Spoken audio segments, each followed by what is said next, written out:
मीनाक्षी, हमेशा से आपको देखा गया है कि आप सच के लिए हमेशा खड़ी रहती है। जी। इस बार आप पुलिस प्रोफेशनल से नाराज़ है, तो इसके लिए कुछ कहना चाहेंगे? किस बात पर नाराज़ है, कुछ बताइए। जी, एक्चुअली देखिए, लगातार मैंने ये सवाल किया है कि हम लोग इतने दिन से पुलिस के पास जा रहे हैं, चाहे वो बोरीवली पुलिस हो, कांदीवली हो या फिर मलाड में हो, तो किसी भी तरीके की कार्रवाई नहीं की जा रही है, सबसे पहली बात। तो होता है कि अगर इतना बड़ा काम हो रहा है, इतना बड़ा कुछ हो चुका है जो कि इंडिया के सामने ऑलरेडी है, तो उसके लिए कोई एक मतलब आवाज़ क्यों नहीं उठा रहा पुलिस वाले? उसके लिए कोई मतलब आगे क्यों नहीं बढ़ रहे हैं, आगे क्यों नहीं जा रहे हैं? तो हमें ऐसा पता चला है कि कुछ उन्हीं के जो महकमे के लोग हैं जो उनके साथ काम करते हैं, उन लोगों ने हमें ये बताया कि जो हमारे एडिशनल सीपी हैं और एडिशनल सीपी रैंक के जो ऑफिसर हैं, उनको मतलब राधे माँ की तरफ से, संजीव गुप्ता की तरफ से 5 लाख रुपीज़ दिया गया है। और जो हमारे DYSP या DCP रैंक के ऑफिसर हैं, उन्हें 3 लाख रुपए दिया गया है। और या बोरीवलिया और कांदीवली के जो PI हैं, 2 PI हैं, उनको 1-1 लाख रुपए दिया गया है। तो ऐसा हम लोग के पास डिटेल आया है अभी, लेकिन वी डोंट हैव, मतलब हमारे पास उनका कोई नाम नहीं है अभी कि हम उनका नाम आगे ला सकें। लेकिन हाँ, ये इस महकमे के लोग हैं और इस स्टेटस के, इस रैंक के ऑफिसर्स हैं। तो इनको जो भी मतलब पैसा देना था वो ऑलरेडी इनके पास पहुंच चुका है। और जो मेरा क्वेश्चन मार्क था कि हाँ कार्रवाई क्यों नहीं हो रही है, कार्रवाई क्यों नहीं हो रही है, तो वो मुझे पता चल गया कि हाँ इस वजह से कार्रवाई नहीं हो रही है। तो आगे आप किस तरह के एक्शन लेने वाले हैं और किसी कंप्लेंट करने के लिए सोचा है आप? देखिए, कंप्लेंट किसके पास करें, क्योंकि जब पुलिस के लोगों को चीज़ें पहुंच चुकी हैं, मतलब पैसा पहुंच चुका है, तो किसके लिए, किससे कंप्लेंट कर सकते हैं आप? अब यही है कि जो हमारे पॉलिटिशियंस हैं उनसे हम बात कर सकते हैं, राज साहब ठाकरे से कर सकते हैं, जो भी हमारे बड़े बड़े जो CM साहब हैं उनसे बात कर सकते हैं। तो हम उनसे ही कोशिश करेंगे कि हाँ वो कुछ आगे इस चीज़ को बढ़ाएं और उसके लिए कार्रवाई करें। लेकिन रहा सवाल पुलिस की तरफ, तो मुझे नहीं लगता कि अब कोई ऐसी कार्रवाई की जाएगी कि हम उनके पास कोई भी डिटेल लेकर जाएं या राधे माँ के लिए कुछ भी लेकर जाएं, प्रूफ लेकर जाएं, तो वो उसके लिए करें। मुझे नहीं लगता, क्योंकि ऑलरेडी जब उनके पास इतना पैसा पहुंच चुका है तो वो शायद नहीं करेंगे। अब जब आपको ये सब पता चल गया, तो उनकी तरफ से क्या कुछ आपको रिस्पॉन्स आया है? क्योंकि आपको ऑलरेडी पता चल चुका है, तो वो भी, उनको भी पता होगा कि आपको ये सब पता है, तो उनकी तरफ से कोई आपको कॉल आया ब्राइब के लिए?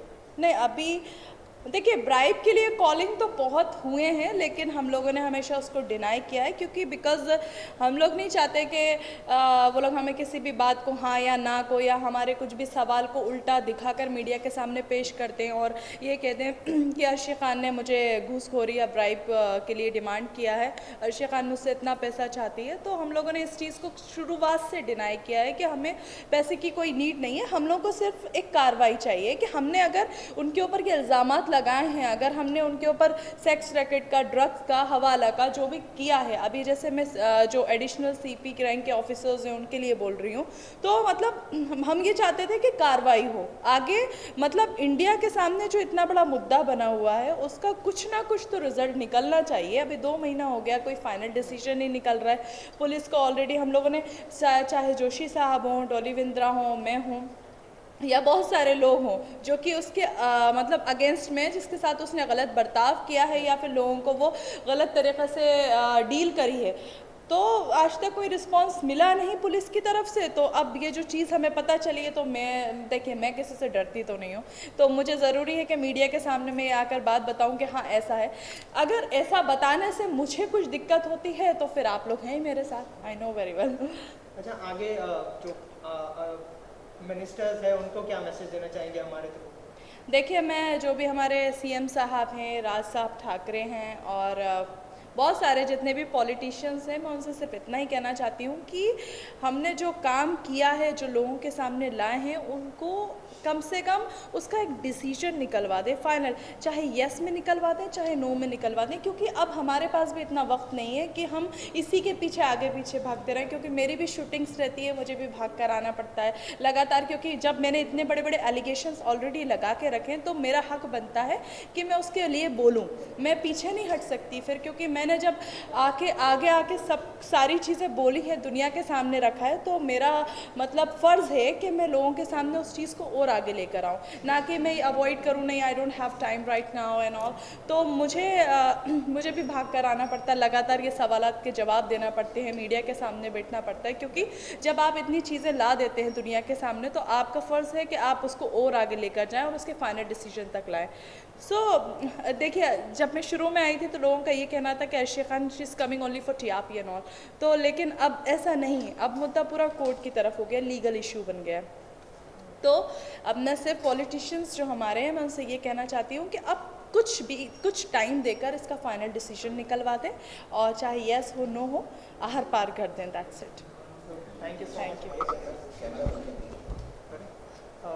राधे माँ का जो बंगला था 30 करोड़ का, उन्होंने 3 करोड़ में बताया है, तो उसके लिए क्या कहना चाहेंगे आप? देखिए, उन्होंने जो 30 करोड़ का बंगलो है उसके अंदर भी उन्होंने लोगों को बेवकूफ़ बना दिया है कि ये बंगलो जो है वो 3 करोड़ का है।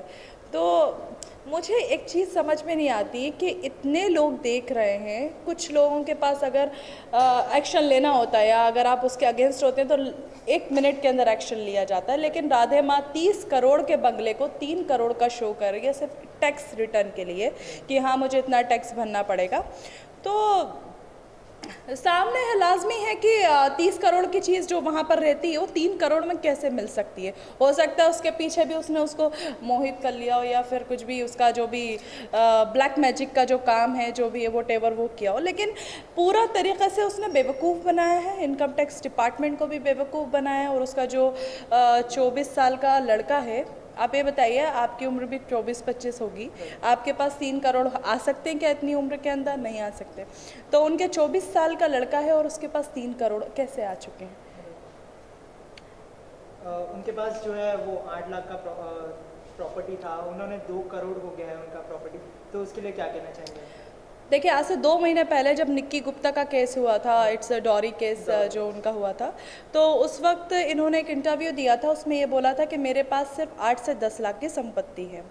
लेकिन आज जब ये मिड डे के अंदर उन्होंने न्यूज़ में दिया है कि I have only 2 crore rupees, तो आप मुझे बताइए कि 2 महीने के अंदर 2 करोड़ कहाँ से आ गए उनके पास? तो इतना बेवकूफ़ बनाना, इतने बड़े बड़े, अब खुद की बात कहकर वो भूल जाती है तो वो किस तरीके की होंगी। तो देख लीजिए, आप 2 महीने के अंदर 8 लाख से 2 करोड़ बना चुकी है, तो इतने सालों के अंदर करोड़ों को कितने करोड़ बनाई होगी वो। और आवाम से क्या गुजारिश करना चाहेंगे, इस केस को और कितना सख्ती से लेना चाहिए? देखिए, आवाम से, पूरे इंडिया से मेरी गुजारिश है, देखिए आप लोग, हम जैसे जो कलाकार रहते हैं उन लोगों को बड़ा सपोर्ट करते हैं, हर चीज़ में आगे रहते हैं, तो मेरा आवाम से सिर्फ यही है कि आप जो सोशली जो केसेस चलते हैं, जो दुनिया के सामने आते हैं, इंडिया के अंदर जो लोग रिलीजन को लेकर लोगों को बदनाम करते हैं, आपकी देवी माँ को, आपकी दुर्गा माँ को, मैं तो मुस्लिम हूँ फिर भी मैं बहुत इज़्ज़त करती हूँ, लेकिन आप लोगों को कम से कम आवाज़ उठाना चाहिए, बोलना चाहिए, ये बोलना चाहिए कि ये पुलिस, पॉलिटिशियंस और जो काम करने वाले आगे जो कार्रवाई कर सकते हैं वो इसके ख़िलाफ़ क्यों नहीं बोल रहे हैं। Thank you. अब मैं आ सकती हूँ। आशी जी, सबसे पहले तो आपको जो है स्वयंवर आया है इंडिया में, जो है राखी सावंत स्वयंवर कर चुकी है, मल्लिका शेरावत कर चुकी है, अभी आपको स्वयंवर आया, तो उसके बारे में क्या कहना चाहते हैं? देखिए, राखी जी का स्वयंवर बिल्कुल डिफरेंट था, मल्लिका जी का बिल्कुल अलग था। मेरा इंडिया में नहीं है स्वयंवर, एक्चुअली मेरा पाकिस्तान कराची में रहेगा, हम लोगों का ऑलरेडी डील हो चुका है, और मैं पाकिस्तान में स्वयंवर कर रही हूँ जिसका नाम है अर्शी का स्वयंवर, और उसके अंदर मतलब जो पाकिस्तान का जो नामचीन चैनल है वो उसको प्रमोट करेंगे और उसी पे डेली सोप आएगा, और उसमें हमारे शाहिद अफरीदी आएंगे एज ए गेस्ट, और 2-3 और क्रिकेटर्स लाइक मतलब कम्प्लीटली मुझे पता नहीं है, I think is Shoaib and Shoaib Akhtar and all, so वो लोग आएंगे, और जो एक बहुत बड़ी पॉलिटिशियन है वो वहाँ पर एज ए जज आएंगी लाइक हिना रब्बानी। सो बस मैं बहुत ज़्यादा खुश हूँ, और हो सकता है उससे पहले मैं इंडिया में भी बड़ा काम करके जाऊँ, तो अगर अर्शी को इम्प्रेस करना हो तो क्या कुछ क्वालिटी होनी चाहिए उस दूल्हे में? वो ज़ुबान नहीं चलाए मुझसे, बिल्कुल चुपचाप रहे, मेरी बातें सुने बस, और जितना मैं बोलूँ उतना बर्दाश्त करे, अगर बर्दाश्त ना करे तो दफ़ा हो जाए। अच्छा, जैसे आपने कहा कि इंडिया में काफ़ी बड़े बड़े काम करके जाने वाले हैं, तो कोई अपकमिंग प्रोजेक्ट है जो आप हमारे साथ शेयर करना चाह रहे हैं आज? देखिए, अपकमिंग प्रोजेक्ट तो मेरा तेलुगु मूवी ऑलरेडी है, और है, बहुत बड़ा प्रोजेक्ट है। इंशाल्लाह 10-15 दिन के अंदर आपको पता चलेगा और आप खुद देख लेंगे कि मेरा बहुत बड़ा प्रोजेक्ट है। उसके बाद मैं वहाँ पर जाऊँगी। Thank you. Thank you so much. Thank you.